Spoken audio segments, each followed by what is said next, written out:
महाराष्ट्र शासनाच्या कौशल्य, रोजगार, उद्योजकता व नाविन्यता विभागाअंतर्गत असलेल्या व्यवसाय शिक्षण व प्रशिक्षण प्रादेशिक कार्यालय अमरावतीच्या वतीने 18 फेब्रुवारी रोजी स्थानिक भगिनी निवेदिता शासकीय औद्योगिक प्रशिक्षण संस्था मुलींची येथे विभागीय स्तरावरील तंत्र प्रदर्शनी 2025 चे आयोजन करण्यात आले होते। या प्रदर्शनीमध्ये संपूर्ण विभागातून 5 जिल्ह्यातील शासकीय, निमशासकीय औद्योगिक प्रशिक्षण संस्थेतील प्रशिक्षणार्थ्यांनी आपल्या नाविन्यपूर्ण कल्पनेने विविध कौशल्य वापरून आधुनिक कलाकृती सादर केली होती। या प्रदर्शनीमध्ये अभियांत्रिकी गटातून 37 कलाकृती तर बिगर अभियांत्रिक गटातून 14 कलाकृती सादर करण्यात आल्या होत्या। या तंत्र प्रदर्शनीमध्ये सहभागी प्रशिक्षणार्थ्यांनी आपल्या तज्ञ व्यवसाय शिल्प निदेशकांच्या मार्गदर्शनातून विविध कौशल्ये वापरून नाविन्यपूर्ण कलाकृती सादर केल्या होत्या।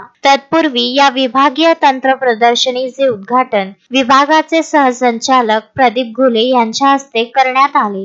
यावेळी प्रभारी व्यवसाय शिक्षण व प्रशिक्षण अधिकारी राम मुळे, सदरहू संस्थेचे प्राचार्य डॉक्टर राजेश शेळके, उपसंचालक अनंत सोमकुवर, सहाय्यक संचालक के.डी. फुटाणे, निरीक्षक एम.आर. गुढे आदी उपस्थित होते। Vidarbha news bureau, Amravati.